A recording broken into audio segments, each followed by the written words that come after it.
নমস্কার বন্ধুরা, আজকে আমি চিকেন রান্না করব। প্রথমে কড়াইতে তেল দিয়ে দিয়েছি, তারপর কিছুটা পেঁয়াজ দিয়ে দিলাম।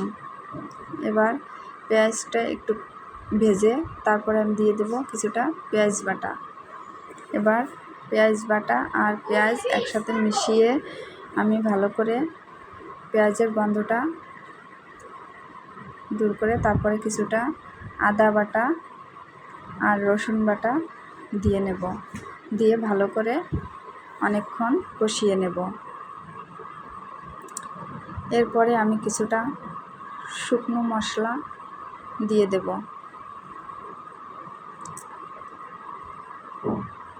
ধনে গুঁড়ো,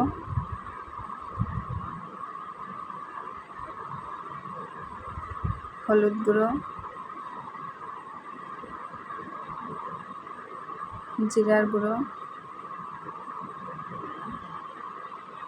লবণ,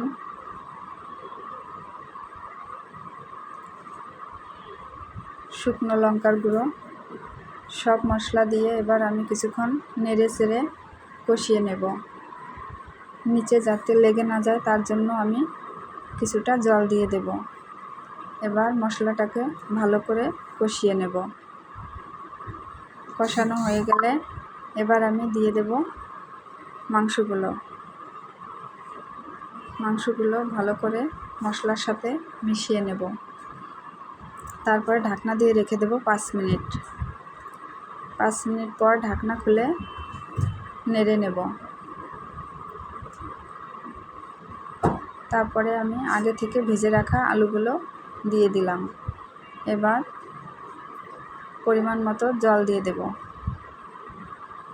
জল দিয়ে একটু নাড়াচাড়া করে ঢেকে রেখে দেব 10 মিনিট।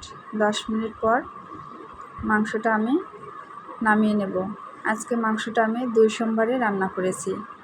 এরপরে কড়াইতে কিছুটা তেল দিয়ে দেব। জিরা আর তেজপাতা, শুকনো লঙ্কা দিয়ে আমি ফোড়ন দিয়ে দিলাম। এবার মাংসটা ঢেলে দেব। এরপরে 5 মিনিট ভালো করে রান্না করে নেব। কিছুটা গরম মশলা দিয়ে দিলাম। এবার ভালো করে মিশিয়ে নামিয়ে নিলেই মাংস রান্না রেডি। মাংসটা খেতে অনেক সুন্দর ছিল। ধন্যবাদ বন্ধুরা, এত সময় আমার ভিডিও দেখার জন্য।